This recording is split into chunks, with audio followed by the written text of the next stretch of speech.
Kajian Fathul Bari Syarah Kitab Sahih Al-Bukhari, Kitabul Adab. Adab, Kitabul Adab ya, maknanya adalah ajaran Islam. Ya, Islam mengajarkan gitu ya, adab. Jadi pelajaran gitu, isinya adalah pelajaran dari Islam bagaimana beradab. Beradab di sini kan berperilaku, artinya bagaimana berbicara, bagaimana berbuat gitunya. Ini adab itu demikian gitunya. Di adabnya berarti disebutnya ini adab Islam, artinya yang mengajarkan gitu bagaimana berperilaku, berbuat, beramal, bahkan hidup gitu menurut ajaran Islam. Jadi kalau adab itu pelajarannya.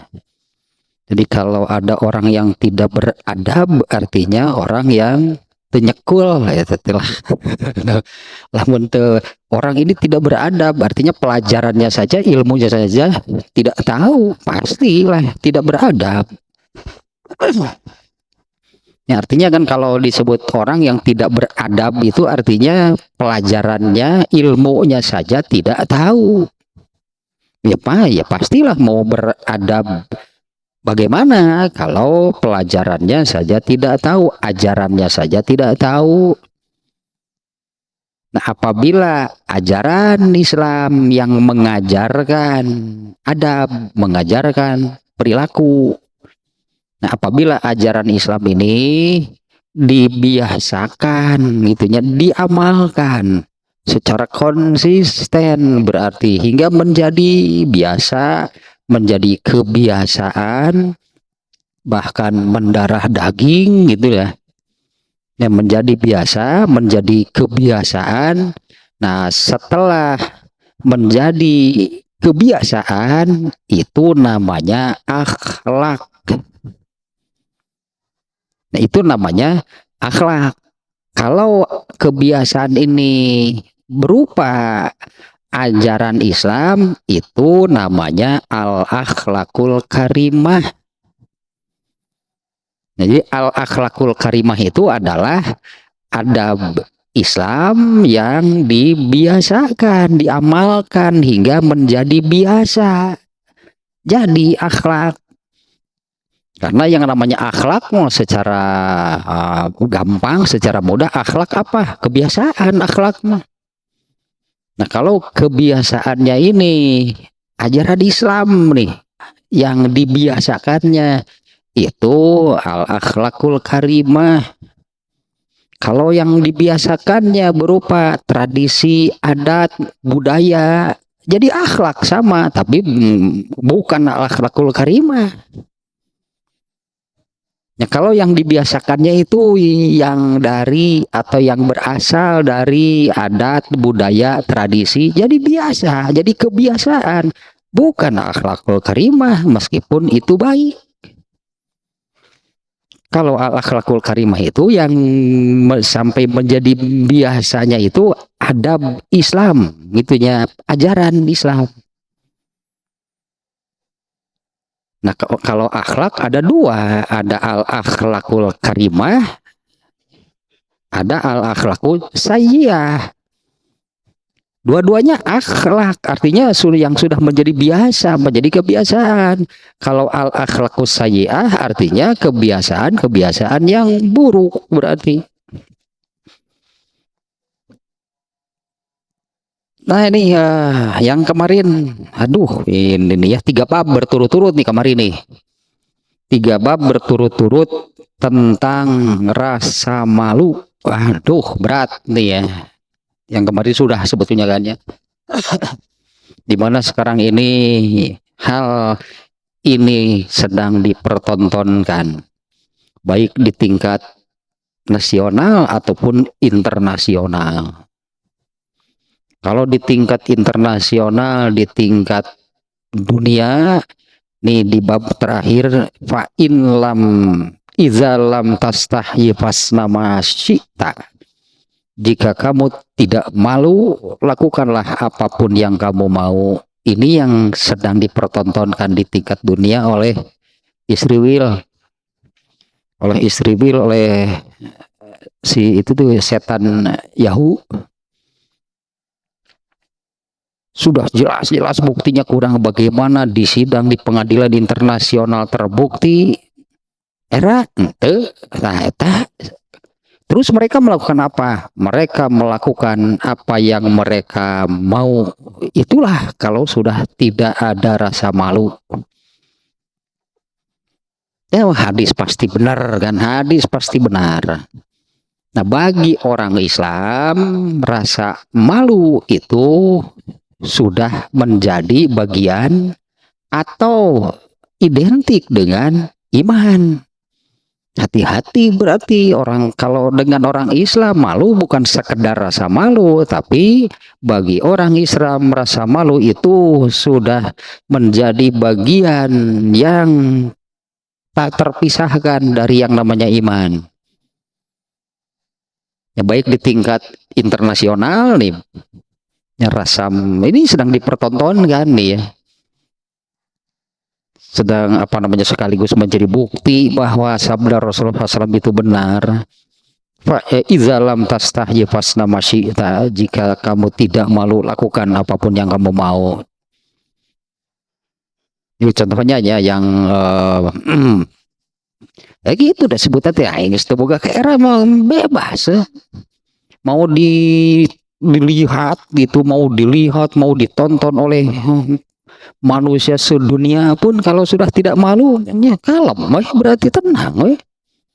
Ya, mereka akan melakukan apapun yang mereka mau. Padahal ini kalau menurut ajaran Islam, ini iman nih masalahnya. Dan kalau menjadi dikaitkan dengan penyakit hati, ini penyakit hati yang sangat berat. Entah stadium berapa ini.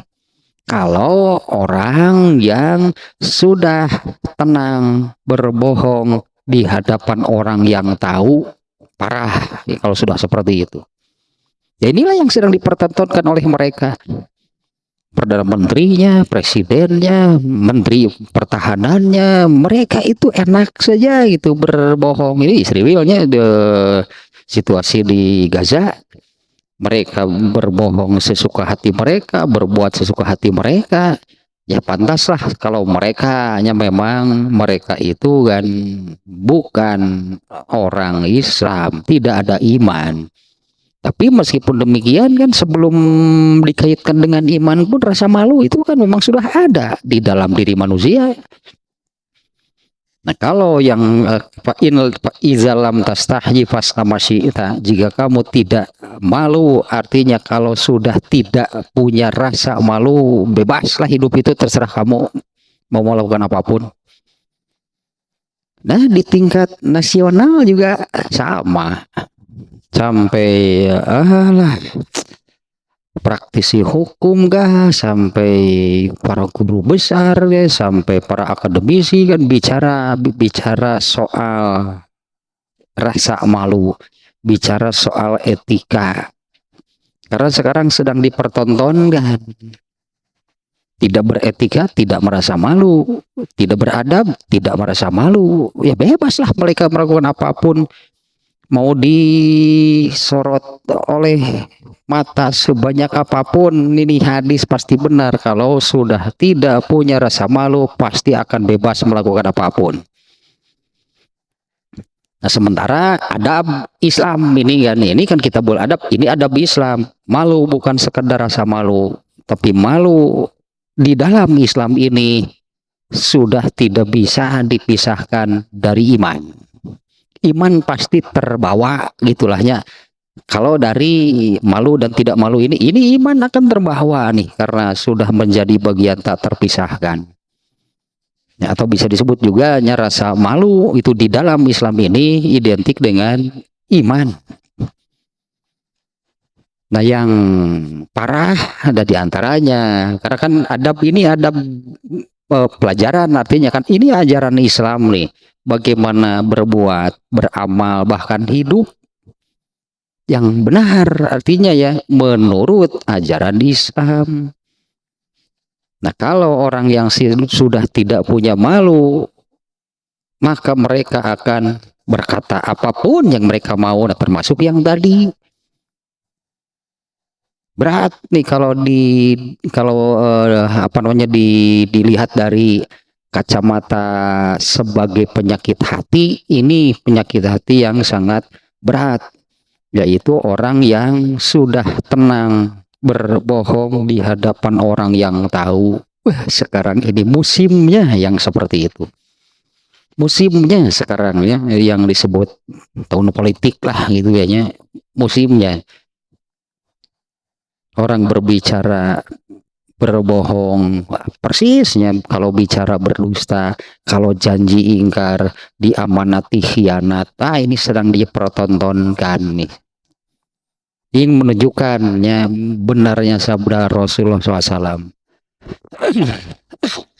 Nah, itu 3 bab kemarin lahnya, ulasan sedikit lah dari 3 bab tentang rasa malu. Yang pertama kan tentang rasa malunya, kemudian bab berikutnya dari 3 bab itu adalah tidak boleh malu kalau terkait dengan al-haq. Kalau urusan kebenaran, kalau urusan al-haq tidak boleh justru malu.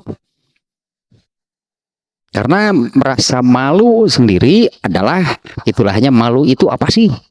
Malu adalah satu kekuatan di dalam diri yang akan menghalangi dari berbuat yang memalukan, dari berbuat hal yang buruk, yang jelek, yang memalukan, yang akan membuat aib bagi dirinya. Nah, rasa malu itu seperti itu.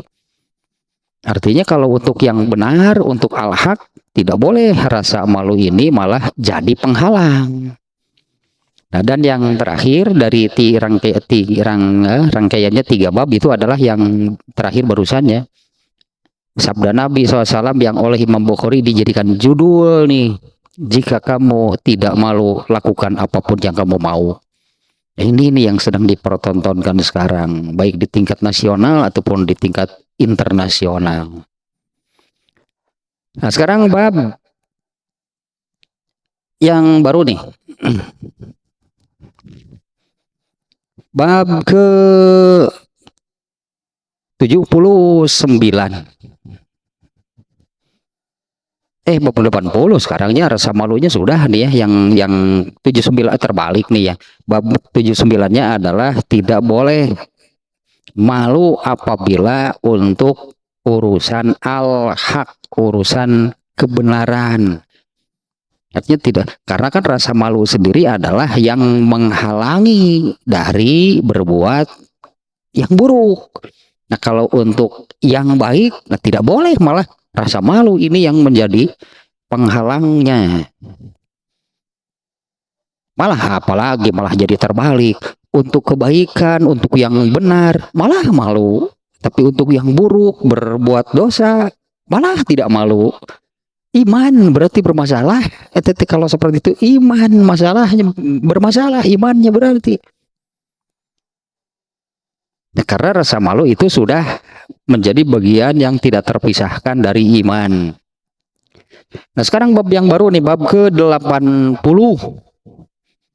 Babu qaulin Nabi sallallahu alaihi wasallam yassiru wala tu'assiru.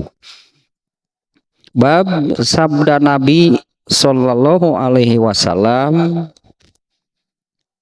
saling atau mudahkanlah, permudahlah, wala tu'assiru, jangan mempersulit. Ini hadisnya ya, ini kan sabda Nabi-nya. Ini sabda Nabi yang dikutip dijadikan judul. Babu qaulin Nabi sallallahu alaihi wasallam. Ya, bab sabda Nabi sallallahu alaihi wasallam, yassiru wala tu'assiru. Mudahkanlah, permudahlah, wala tu'asiru, dan jangan dipersulit, jangan mempersulit. Di kita ini, walah ini entah main-main, mungkin awalnya main-main sih, bisa jadi bener. Bisa jadi awalnya main-main. Saya pernah mendengar sampai ada, kalau bisa dipersulit ngapa dipermudah, kayak itu heureuy maksudnya teh kumaha? Apa ini maksudnya main-main atau bagaimana? Bisa jadi awalnya main-main, ternyata benar sekarang ini, benar gitu sekarang ini kecenderungannya itu ya, kecenderungannya mempersulit orang lain. Bahkan katanya nih, ya mudah-mudahan nggak benar sih, karena saya katanya tidak mengalami langsung. Katanya di Jakarta itu kalau kita nanya alamat saja nggak mau menjawab. Nah ini kan kenapa dipersulit nih orang itu nanya alamat? Kenapa tidak dipermudah? Tinggal tunjukkan saja alamat itu di mana kalau kita tahu. Apa jadi sudah sedemikian jauh gitu ya? Apa yang diajarkan gitu oleh Islam, apa yang diajarkan oleh Rasulullah SAW, kenapa yang ada di dalam pikiran kita itu malah sebaliknya? Malah gitunya dalam pikiran kita itu ingin mempersulit orang lain. Andai lahnya dengan contoh demikian, ada orang nanya alamat saja, pura-pura nggak tahu, tidak mau menunjukkan, atau ditunjukkan ke arah yang salah. Ya kenapa seperti itu ya? Coba kalau tunjukkan yang benar, kan orang itu jadi mudah. Karena ketika orang ini tidak tahu alamat, ini kan sulit. Berarti orang ini sedang dalam kesulitan nih. Tidak tahu alamat. Apalagi kalau di yang ini ya, yang jalan misalnya, jalannya itu kan di tengahnya ada pembatas jalan. Kalau terlewat itu kan harus muter lagi, itu jauh. Ya kalau terlewat misalnya jadi terlewat saja, nggak bisa balik lagi, harus muter lagi jauh. Nah apa nggak kasihan gitulah, hanya dengan rasa itu saja ya, dengan rasa Allah kemanusiaan itulah ulah iman, jangan menggunakan iman bukan pakai iman, dengan rasa kemanusiaan saja. Apa nggak kasihan orang-orang ini nyari alamat,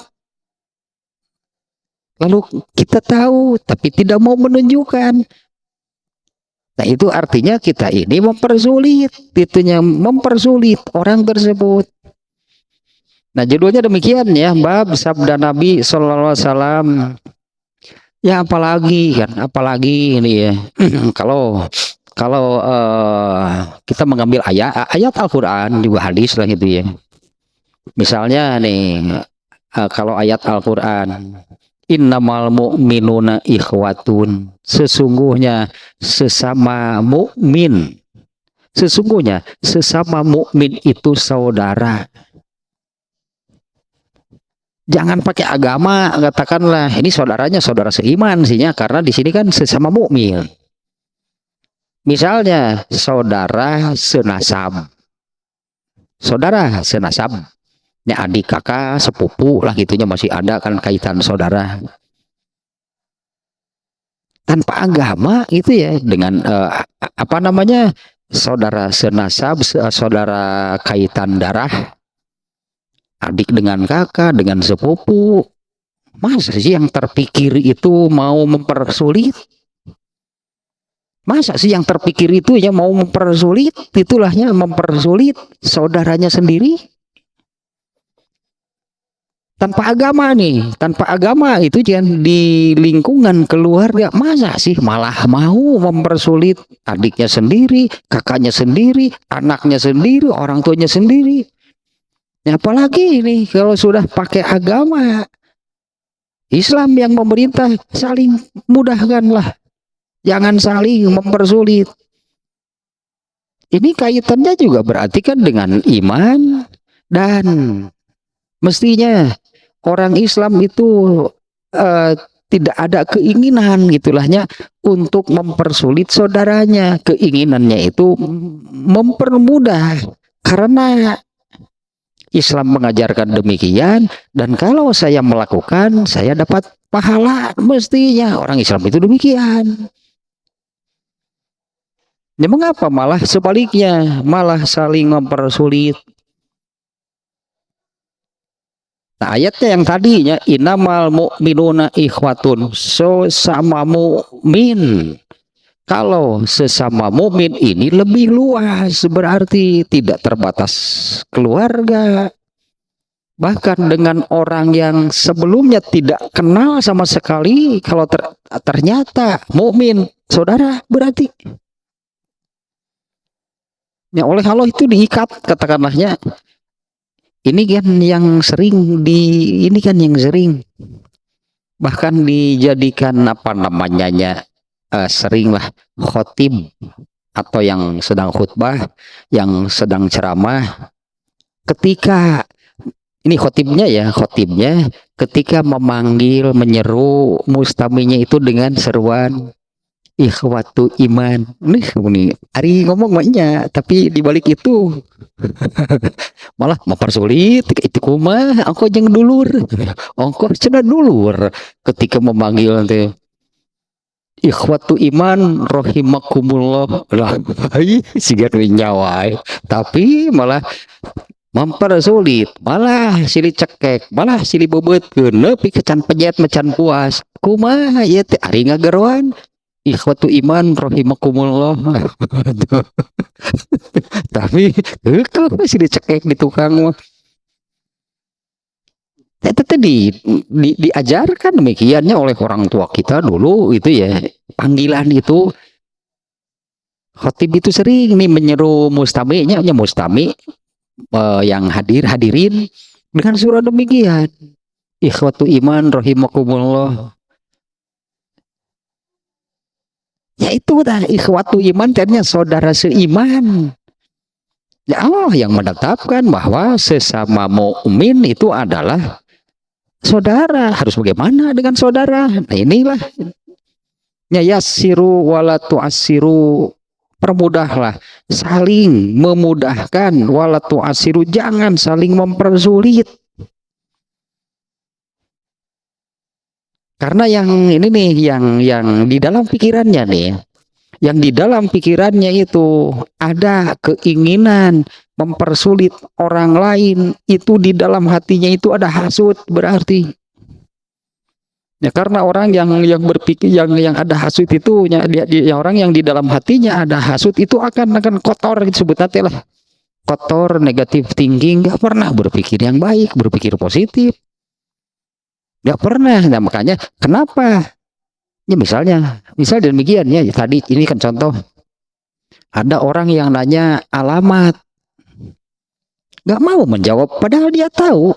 Dia menjawab, oh nggak tahu.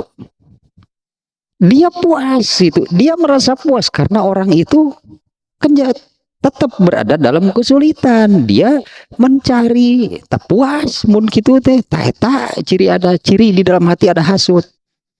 Puas kalau melihat orang lain susah, senang kalau melihat orang lain susah.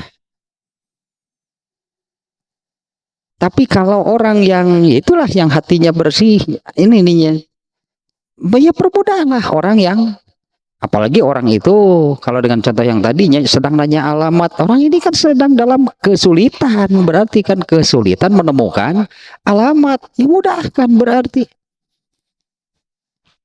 Ke gitu, aduh, puntennya abdi ke jalmi enggal di dia, wah,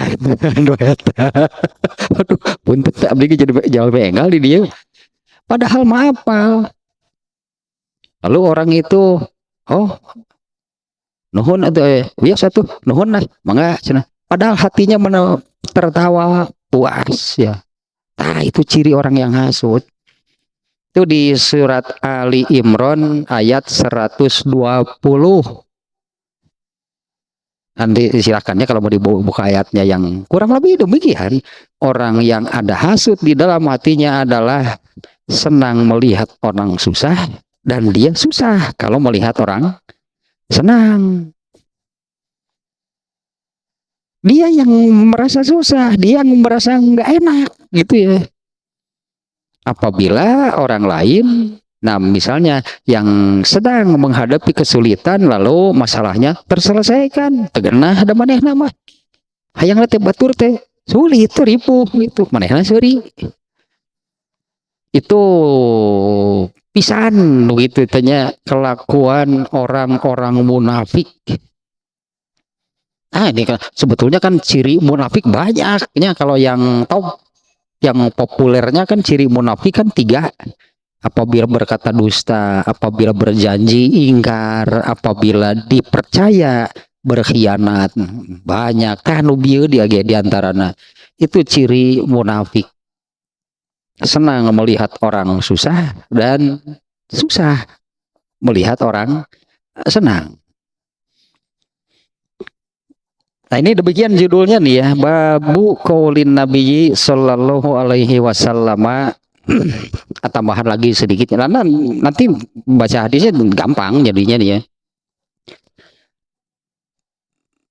Di dalam nanti di dalam Kitabul Iman juga ada nih ya, yang kemarin juga bisa menggunakan hadis yang baru-baru kita kaji hadisnya dalam Kitabul Iman. Nah, seorang muslim sejati, sebenarnya seorang muslim sejati itu adalah orang yang saudaranya sesama muslim selamat dari gangguan lisan dan tangannya. Ya ini nih kaitannya dengan ini, artinya dia tidak akan mau menyulitkan saudaranya. Kemudian seterusnya, artinya kan tidak maunya dia ini menyulitkan, itu kan man salimal muslimuna min lisanihi, orang yang saudaranya sesama muslim selamat dari lisan, ucapan dan perbuatannya. Ini kembali ke contoh yang tadi. Kenapa sebagai muslim gitu ya? Kenapa sebagai muslim orang lain tidak selamat dari ucapannya? Ketika orang itu nanya alamat, dia mengatakan tidak tahu. Dia kan satu sudah berdusta. Kemudian yang kedua ya artinya tidak memenuhi nih hadis yang barusan. Seorang muslim itu adalah yang saudara sesama muslim itu selamat dari ucapannya. Orang itu kan tidak selamat berarti dari ucapannya, karena dia mengatakan tidak tahu alamat yang ditanyakan padahal dia tahu.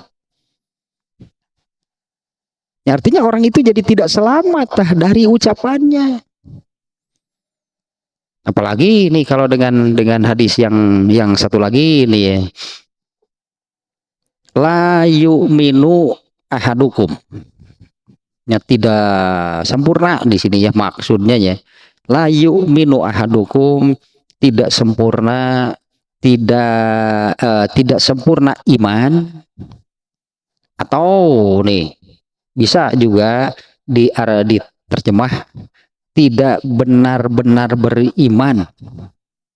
La yu'minu ahadukum, ya salah seorang di antara kalian jadi tidak sempurna imannya atau tidak benar-benar beriman, salah seorang di antara kamu sebelum dia merasa berbahagia ketika saudaranya mendapatkan sesuatu sebesar gitu, rasa bahagianya itu sebesar kalau sesuatu itu dia yang mendapatkannya.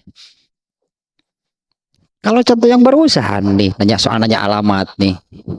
Coba kalau dia berpikir, bagaimana kalau dia berada di dalam posisi orang itu? Bagaimana kalau dia yang nanya, lalu orang menjawab seenaknya, enak nggak? Artinya kan kita berpikir, bagaimana kalau Kita nih yang berada pada posisi orang itu kebingungan nanya alamat, lalu kita menjawab seenaknya dengan mengatakan nggak tahu, padahal kita tahu. Coba kalau kita berpikir, bagaimana kalau kita yang mengalami hal seperti itu? Nah itu dengan nuk itu mah artinya sebut nanti sigro tadi lah etik itu etik nggak usah pakai agama kan. Kita di kita ini ya, di kita ini kan sering dimunculkan kata budaya malu, sering itu dimunculkan ya, budaya malu ya, karena kan mau pakai agama mau tidak pakai agama, kalau orang sudah hilang rasa malu mau bagaimana, bebas, berarti akan melakukan apapun yang dia mau ya. Kalau bukan dari kacamata agama, paling orang itu akan mengatakan budaya malu, malunya berdasarkan budaya, malunya malu yang merupakan naonnya hawas, apa bahasa kitanya kan, naluri rasa. Apalagi kalau dengan agama, jadinya betapa gitu. Ini sudah menunjukkan, karena ini sabda Nabi ya, karena judulnya ini meskipun baru judul, tapi ini sabda Nabi, ini hadis, berarti ini Nabi yang memerintahkan. Nah, artinya ya betapa apa namanya, betapa tingginya gitu ya, betapa tingginya ajaran Islam ini. Sepertinya hal kecil gitu, sepertinya hal kecil ya. Kalau dengan contoh yang tadi, misalnya orang ini bertanya alamat, lalu kita mengatakan tidak tahu, ya ini hal mudah, orang itu paling nanya ke orang lain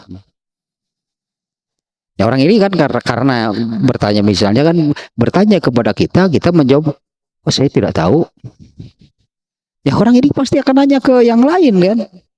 Begitu nanya lagi, orang itu tahu, beres masalahnya. Nah seperti kecil masalahnya.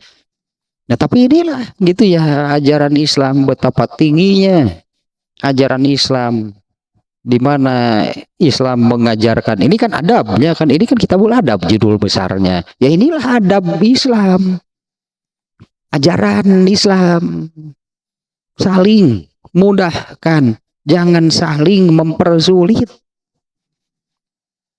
Nah orang tadi berarti tidak beradab begitu teh, karena ajarannya saja tidak tahu, di mana Islam memerintahkan untuk saling memudahkan dan jangan saling mempersulit. Kalau orang itu ketika ada yang nanya selalu jawabnya nggak mau gitu, menjawab dengan jawaban oh saya nggak tahu, nggak ditanya gitu, geus jadi akhlak disebutnya teh, geus jadi kebiasaan teh mah. Mun aya nu nanyakeun alamat gitu ngajawab teh sengaja itu, ingin mempersulit orang lain. Setiap kali ada yang nanya, oh saya nggak tahu, padahal dia tahu. Kalau sudah menjadi kebiasaan gitu, ketika ada yang nanya, ketika ada yang minta tolong, nggak mau, pokoknya mempermudah orang lain. Kalau sudah menjadi kebiasaan, artinya itu sudah menjadi akhlak. Tapi akhlakus sayyi'ah itu akhlak yang buruk. Adabnya dulu, berarti adabnya dulu nih, ajaran Islamnya apa? Saling mudahkanlah, jangan saling mempersulit. Sehingga ya mahasiswanya dibacakan ke dosen ya, tengah saya kan tuh Pak, tuh kata Nabi juga yasiru wala tu'asiru. Eleh dosennya sih. Tuh tinggal Pak, kata Nabi juga Pak, jangan saling mempersulit Pak. Kenapa saya minta tanda tangan saja susah? Di pingpong kudu datang ke itu, kudu datang ke dia, bacakan hadis, ku aing cek mahasiswa diancam. Dosennya diancam bacakan hadis ya. Namanya orang Islam gitu.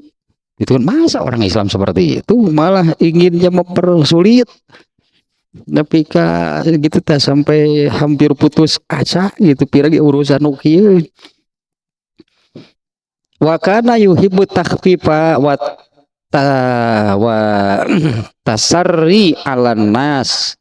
Nah Nabi ini pasti kan Nabi yang menyabdakan di judul tadinya yassiru, saling mudahkan, permudahlah. Walat tu'assiru, jangan dipersulit, jangan mempersulit. Ini tambahan judulnya, wa kana yuhibbu takhfifa wa tasarri 'alan nas. Dan Nabi itu suka gitunya, menyukai, mencintai at-takhfif, sesuatu yang ringan. Nabi itu hanya menyukai, mencintai yang ringan.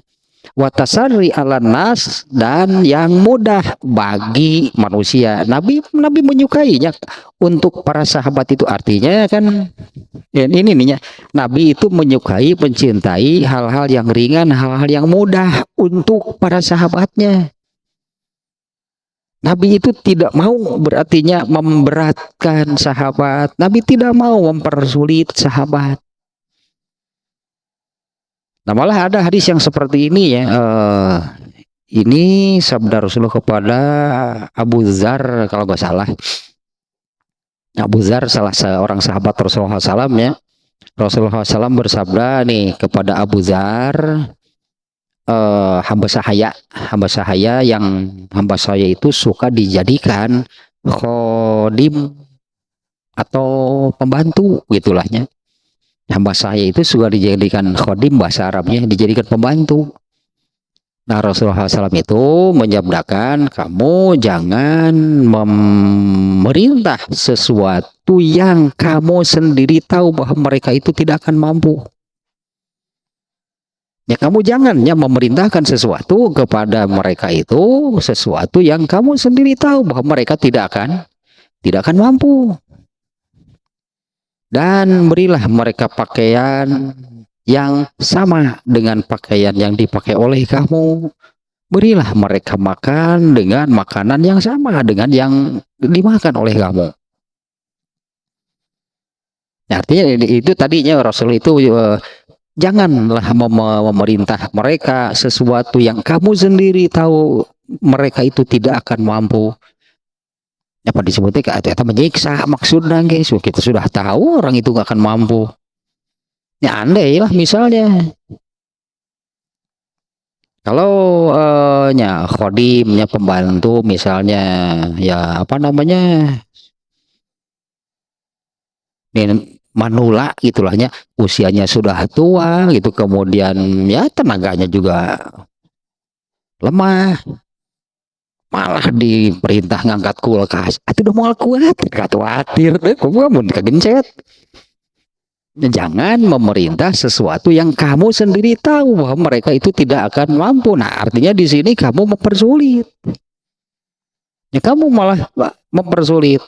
Nah, di sini ya, di ini tambah judulnya, Rasulullah SAW itu menyukai, mencintai hal-hal yang ringan, hal-hal yang mudah untuk para sahabatnya. Ya, berarti Rasulullah SAW itu kan tidak pernah itu mempersulit sahabat. Rasulullah tidak pernah memberatkan sahabat. Ya, karena Rasulullah itu menyukai hal yang ringan, hal yang mudah untuk para sahabatnya. Nah, sekarang hadisnya nih.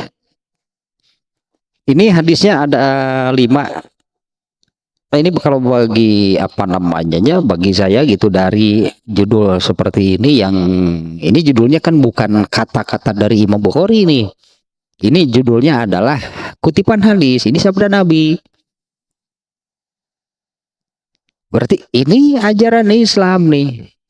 Yang sedemikian tingginya adab. Ya, ini pelajarannya kan, adab itu ajarannya.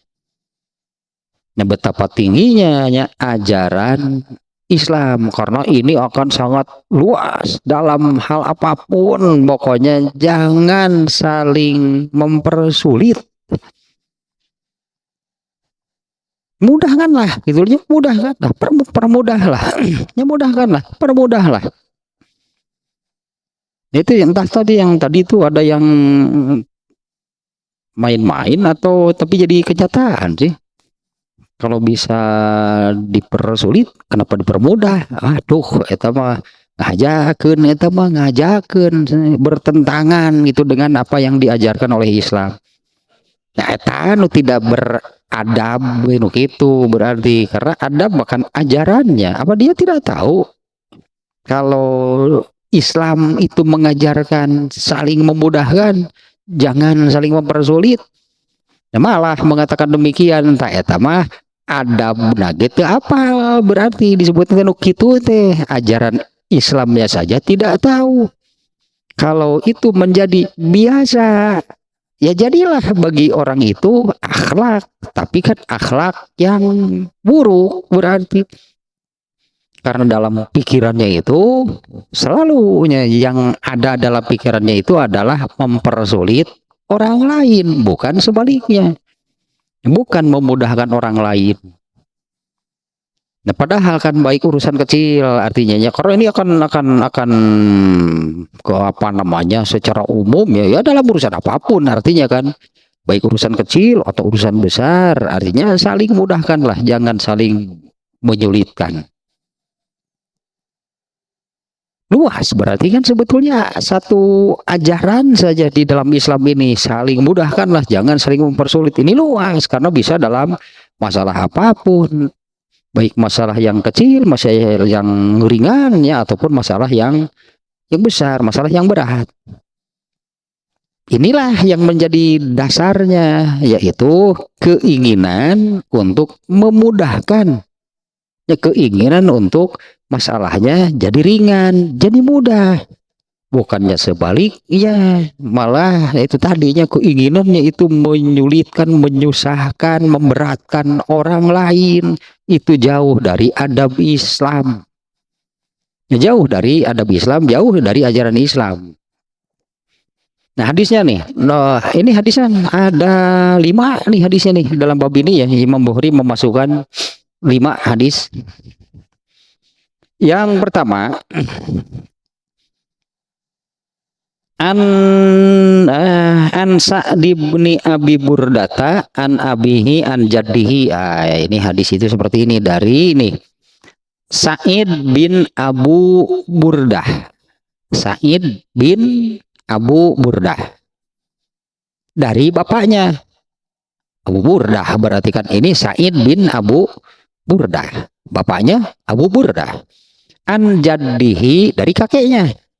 Nah berarti kakek gitunya kakek anak cucu ini jadi rawi hadis nih saroleh pisannya nih kakek anaknya cucunya ini jadi rawi hadis ahli ilmu berarti kalau urusan hadis berarti mereka ini jadi ahli ilmu nih dari kakek anaknya cucunya yaitu Sa'id bin Abu Burdah. Jadi Sa'id kemudian bapaknya Abu Burdah kemudian kakeknya. Nah ternyata kakeknya itu adalah Abu Musa al-Asy'ari radhiyallahu anhu. Nah itu sahabat nama Abu Musa al-Asy'ari. Kalau Abu Burdah ini tabi'in berarti Sa'idnya tabi'in 3 generasi nih. Jadi rawi nih ya semuanya Abu Musa al-Asy'ari sahabatnya kemudian anaknya Abu Burdah cucunya Sa'id dari Abu Musa berarti nih kakeknya adalah Abu Musa al-Asy'ari. Ia berkata lamma ba'asahu Rasulullah sallallahu alaihi wasallam wa Mu'adz bin Jabalin. Abu Musa al-Asy'ari dia mengatakan ketika Rasulullah SAW mengutusnya bersama Mu'adz bin Jabal. Jadi Rasulullah SAW mengutus 2 orang, Abu Musa al-Asy'ari dan Mu'adz bin Jabal. Diutus ke satu daerah untuk mengajarkan Islam. Nah, gitunya diutus oleh Rasulullahnya itu diutus ke satu daerah untuk mengajarkan Islam. Qala lahuma. Nah, wejangan Rasulullah SAW nih. Ini wejangan Rasulullah SAW kepada 2 utusannya ini, Abu Musa al-Asy'ari dan Mu'adz bin Jabal. diberi wejangan nih sebelum berangkat. Qala lahuma, Rasulullah SAW berkata, bersabda kepada keduanya, ya artinya memberi pembekalan, memberi wejangan, memberi wasiat kepada keduanya. Yassiru wala tu'assiru. Nah, ini yang dikutip oleh Imam Al-Bukhari dijadikan judul. Yassiru wala tu'assiru. Yassiro karena dua nih ya, karena dua orang. Yassiro wala tu'assiro, wabasyiro wala tunaffiro, watatowa. Pokoknya dua nih ya yang diperintahkan dalam bahasa kita. Kalau jamak dua itu kan kalian. Nah, Rasulullah memberi wejangan tadi bekal gitunya untuk keduanya adalah yassiro wala tu'assiro. Nah, ini sesuai dengan judul nih ya. Permudahlah, mudahkanlah bagi mereka, berarti kan maksudnya kan bagi kaum yang akan kalian datangi, jangan mempersulit mereka. Yassiro, mudahkanlah, ringankanlah. Wala tu'assiro, janganlah kalian menyulitkan mereka. Ya, jangan menyulitkan mereka, jangan memberatkan mereka, jangan mempersulit mereka. Wabasyiro, gembirakanlah mereka. Wala tunafiro, jangan kalian kalian jangan membuat mereka itu menjauh. Ya, jangan, berarti kalian jangan membuat mereka malah menjauh. Karena ini kan diutusnya ini untuk mengajarkan Islam nih. Diutusnya itu untuk mengajarkan Islam nih ke satu kaum. Nah, maka jangan sampai gitu ya, mereka itu malah menjauh. Adapun teknisnya, ya ini kan wejangan, ini pesan dari Rasulullah. Adapun teknis di lapangan lah, mereka punya cara, saya kira ya. Abu Musa Al-Asy'ari dan Mu'adz bin Jabal, mereka punya cara untuk menerjemahkan, mengimplementasikan pesan atau wejangan dari Rasulullah.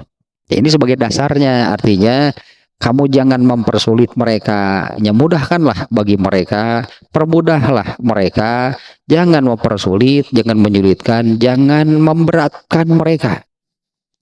Wabasyiro, dan gembirakanlah mereka.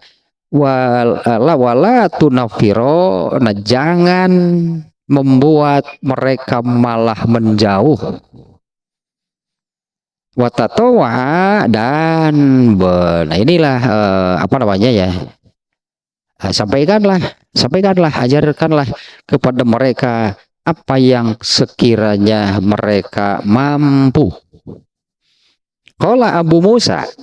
Nah, Abu Musa berkata lagi, ya Rasulullah, inna bi'ardin yusna'u fiha syarabun minal asali yuqalu lahu ambit'u. Namanya al-bit'u. Wahai Rasulullah, sesungguhnya kami akan datang, ini kan diutus ke suatu tempat ya. Wahai Rasulullah, sesungguhnya kami akan datang ke satu tempat di mana di sana, nah ini memasyarakat, membudaya, tradisi ini bagi mereka, yaitu mereka suka membuat minuman yang terbuat dari madu. Di sini minuman itu minuman keras ya, karena mabuk-mabukan lah sebutnya, karena mabuk-mabukan itu tradisi. Jelek? Enggak, karena memang tradisinya demikian. Buruk? Enggak. Yang ternyata nih, karena sebelum adanya Islam, Allah menurunkan Islam itu di masyarakat jahiliyah, di antara itu kebiasaan, tradisi, budaya mereka itu adalah minum minuman keras, mabuk-mabukan. Ketika para sahabat masuk Islam, Allah belum mengharamkan. Sehingga terjadi ada sahabat yang sholat dalam keadaan mabuk. Nggak salah, karena memang Allah baru mengharamkan. Sampai bacaannya itu berbelit. Ini yang dibaca surat apa? Tanggus anggus teh. Muter we didinya maca al-kafirun. La a'budu ma ta'budun wala antum abidun ma a'bud wala ana abidu ma abatum la a'budu ma ta'budun. Terus muter tanggus sigana mesti ditoel mau beres ta salat. Salah enggak? Itu tradisi, artinya begitu sahabat masuk Islam belum bisa langsung melepaskan gitulahnya tradisi, budaya, kebiasaan tersebut, termasuk tradisi bagaimana model pakaian saat itu. Ternyata kalau model pakaiannya oleh Islam tidak diusik, ya sudah, berarti menurut itu nggak ada yang salah artinya. Nah, karena ini sudah mengakar, ya namanya sudah jadi tradisi budaya yang sudah mengakar sedemikian rupa, maka untuk urusan khomer Allah sampai menurunkan 3 kali ayat bertahap. Artinya yang pertama Allah menyebut ada manfaatnya tapi madorotnya lebih banyak. Sahabat belum tergugah untuk berhenti. Ayat kedua, tahap kedua, Al-Quran bicara tentang khomer. Itu yang ayatnya itu yang la taqrabus sholata wa antum sukaro. Janganlah kalian sholat dalam keadaan mabuk. Artinya para sahabat sudah mulai menghitung waktu kan, karena mereka taat. Jadi mereka itu tidak akan minum minuman keras, mabuk-mabukan menjelang waktu sholat berarti. Yang ketiga, baru Allah menyebutkan haram. Allah menetapkan haram. Nah, ini Abu Musa al-Asy'ari itu berkata kepada Rasulullah, kami ini kan diutus, kami ini kan mau datang ke satu daerah di mana di sana budaya nih, produsen minuman keras. Syarobun minal asali, nah dari madu bahannya. Yuqalu lahu albit'u, nah nama minumannya jenisnya adalah albit'u. Wa syarobun minas syair, dan juga ada minuman yang dibuat dari gandum. Ya dari apapun bisa kan, dari peyem bisa kan ya. Dari peyem ketan kan. Itu kalau difermentasi lama bisa jadi minuman keras.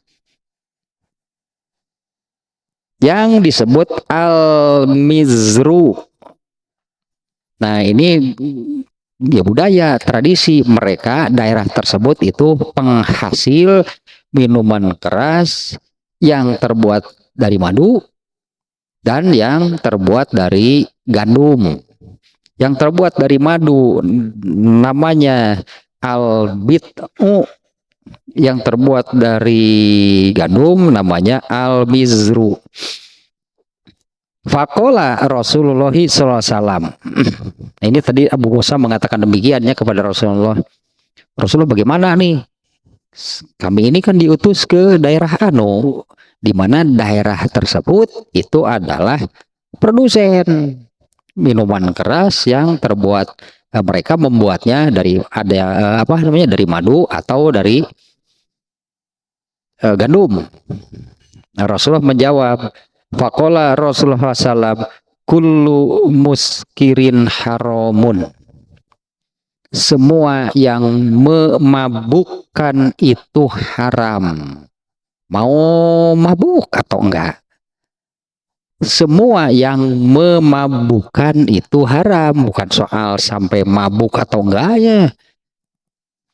Jadi jangan sampai mengatakan seperti ini, ya, saya kan hanya 1 teguk, saya enggak mabuk. Iya, bukan soal mabuk enggaknya, tapi yang memabukkan itu haram. Nah, demikiannya hadisnya nih ya. Ini saya cari juga nih ya, hadis ini diriwayatkan juga nih oleh Imam Al-Bukhari, ditempatkan di bab lain, yaitu nih saya sudah catat juga nih sebentar nih ya. Hadisnya nomor 3998. Nah, yang ini nih. Nah, ini agak panjang nih. Hadis yang sama sebetulnya nih ya. Kita baca terjemahnya saja nih. Dari Abu Musa, dari Abu Burdah, Sa'id bin Abu Burdah, dari ayahnya, dia berkata, Nabi SAW mengutus kakeknya, yaitu Abu Musa al-Asy'ari ya. Nabi SAW mengutus Abu Musa al-Asy'ari dan Mu'adz bin Jabal ke Yaman. Ternyata nih, mengutus mereka berdua ke Yaman.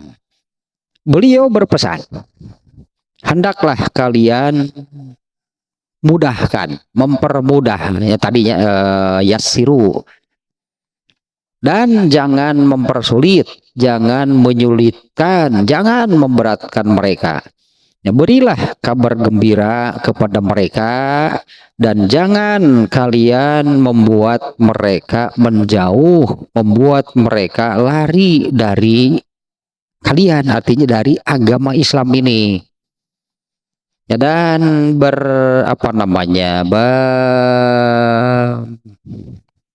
perintahkanlah gitulahnya mereka itu dengan hal-hal yang mudah.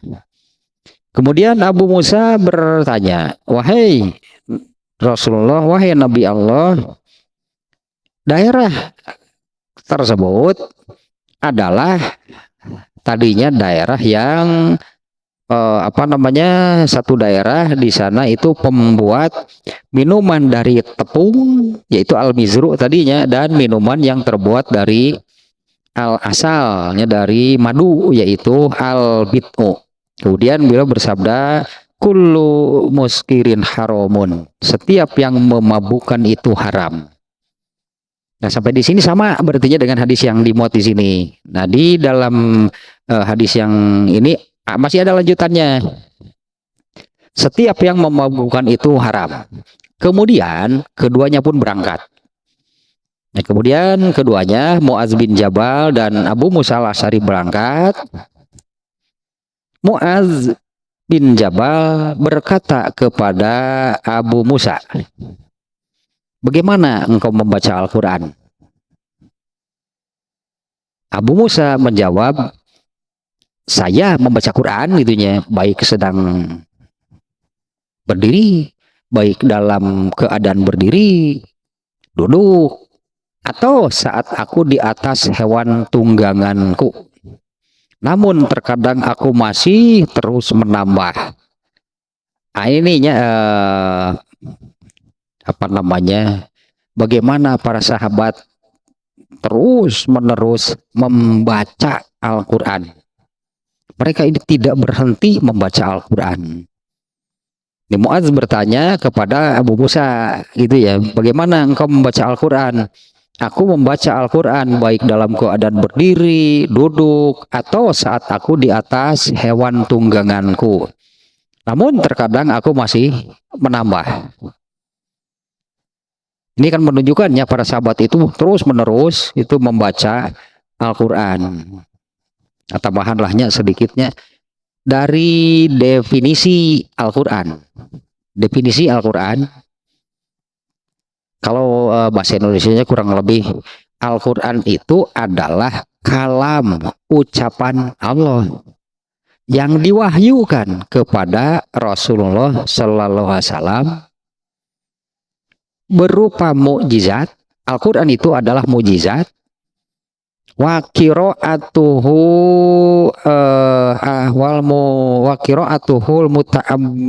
wal muta'abbadu bi qiraatihi, gitu kalau ini definisi di bahasa Arabnya. Dan membacanya adalah ibadah. Membaca Al-Quran itu ibadah. Membaca Al-Quran itu ada pahalanya. Ini kaitan dengan ini nih, apa dia? Dengan bab ini nih, bab kalau dalam kajian dalil falihinnya yang judulnya gitunya yang sedang kita kaji di dalam kajian dalil falihin itu adalah amal soleh itu amat sangat banyak gitu ragamnya. Artinya kalau orang benar gitu mau beramal soleh, mestinya nggak kebingungan apa sih yang harus dilakukan. Nah, ini saja misalnya kalau ada waktu baca Quran, ada waktu baca Quran. Kalau dulu para sahabat karena hafal kan, para sahabat hafal sebetulnya Al-Quran, tapi kalau baca ya beda lagi. Yang hafalan ada di kepalanya, tapi kan dia baca. Kalau para sahabat, makanya di sini kapan kamu baca Quran? Mau udah berdiri, duduk, berbaring di atas kendaraan, karena bagi mereka membaca Al-Quran itu tinggal melafalkan apa yang ada di hafalannya. Nah, kalau kita kan gak hafal ayat-ayatnya, surat-suratnya. Kalau baca Qurannya bagaimana? Kita membaca dari mushaf kan. Nah, di kita kan nggak kemana-mana bawa mushaf Quran. Sekarang ada di HP. Coba kalau mau baca Quran kapanpun mudah berarti. Karena Abu Musa tadi kapan? Bagaimana kamu mau baca Quran? Saya mau dalam keadaan berdiri, mau duduk, mau berbaring, mau di atas kendaraan, baca Quran. Nah, artinya kan untuk yang tadinya kaitannya kalau mau beramal soleh apa? Bisi, bingung, naon pigawean, mangga baca Quran, mending gampang. Sekarang medianya kan Al-Quran ada di HP. Dibawa-bawa aja. Jadi kalau dulu para sahabat kemana-mana bawa Al-Quran, mana Al-Qurannya? Di sini di kepala mereka, di hafalan. Mau baca ya tinggal lafadzkan saja ya, yang ada di hafalannya. Sekarang kita ini meskipun tidak hafal, tapi Qurannya kita bawa-bawa kemana-mana, yaitu di HP ada. Artinya mau berdiri, mau di mana, tentu dalam apa namanya di tempat yang dibenarkan. Kalau di kuburan kan nggak boleh. Gitu. Kalau sedang buang air, bener buang air kertapa matapa wes sing khusu atuh. Der kertapa maca Quran ulah atuh karena gog di WC kertapa mah. Mudah sebetulnya sekarangnya jadi seperti dulu nih. Abu Musa seperti ini ya. Bagaimana kamu membaca Quran? Saya mau waktu mau apa namanya dalam posisi berdiri, sedang duduk, sedang berbaring, sedang naik kendaraan. Mereka begitu mudah tinggal baca Quran karena Qurannya dibawa-bawa oleh mereka, di hafalan mereka. Sekarang kita ini kan jadi sama dengan mereka, kemana-mana bawa HP kan ada Quran. Ting lamun HP-na monokrom keneh HP-na monokrom anu QWERTY teh eueuh Quran di dinya mah ganti atuh lah. Ayeuna mah usum smartphone atuh aya we stupid phone nu hejo. Aya we stupid phone ganti atuh smartphone. Saya kira artinya lebih mudahnya sekarang kalau ya dimanapun itu kita mau baca Quran mudah karena Qurannya ada di HP tinggal buka baca. Nah, kalau dulu para sahabat mereka bisa baca Quran kapan saja karena Qurannya ada di hafalan mereka. Artinya kan kalau sudah hafal itu kan soal membacanya ya beda lagi, hafalan ada di kepala, kalau membaca kan dengan lisan. Nah, bagaimana kamu baca Quran? Tadi demikiannya jawab Abu Musa, wah sedang berdiri, sedang duduk atau di atas tunggangan, hewan tungganganku. Namun terkadang aku masih menambah. Nah, kemudian Muaz mengatakan, jika aku kadang aku tidur. Nah, ini Muaz nih sekarang nih ya. Nah, adapun aku kadang aku tidur dan sholat malam. Antara berarti tidur dan sholat malam nih. Antara tidur dan sholat malam, aku perkirakan waktu tidurku itu sama panjangnya dengan waktu aku sholat malam.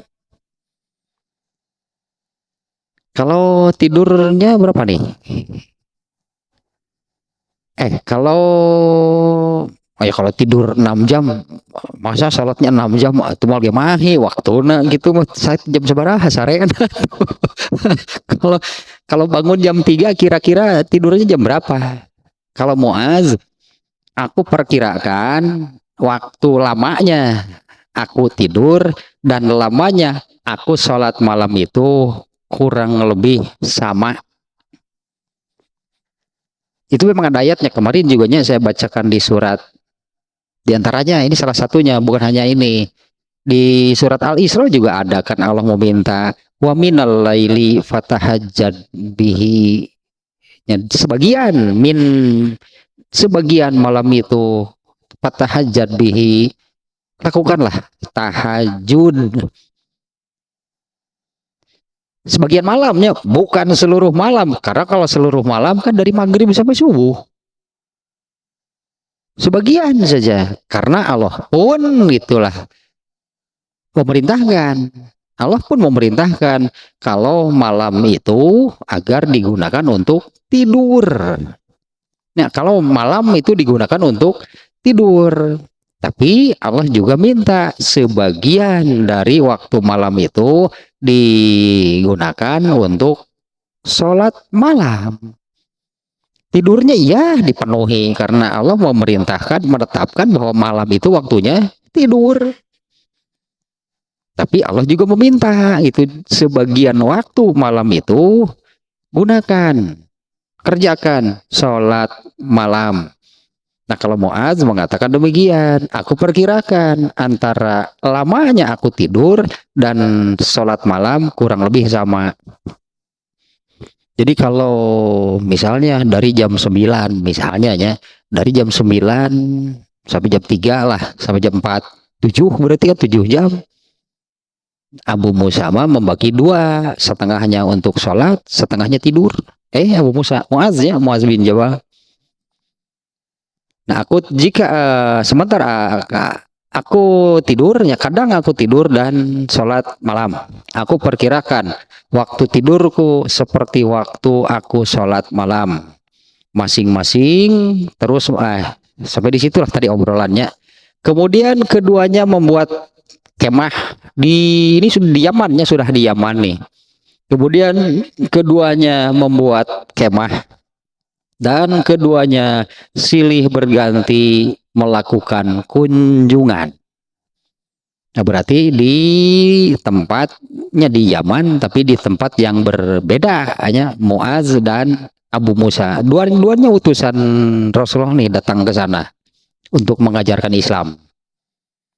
Keduanya membuat kemah, keduanya silih berganti melakukan kunjungan.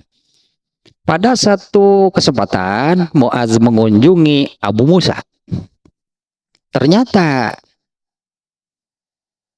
ia mendapati seorang laki-laki yang diikat. Muaz mengunjungi Abu Musa. Nah, ketika datang artinya ke sana, Muaz mendapati ada seorang laki-laki yang diikat. Kemudian Muaz bertanya, ini siapa gitunya? Ini siapa gitu yang diikat itu ya? Abu Musa Muaz bertanya, nah, siapa orang ini? Abu Musa kemudian menjawab, dia seorang Yahudi yang masuk Islam. Kemudian keluar lagi dari Islam. Seorang Yahudinya yang masuk Islam kemudian murtad, keluar lagi dari Islam.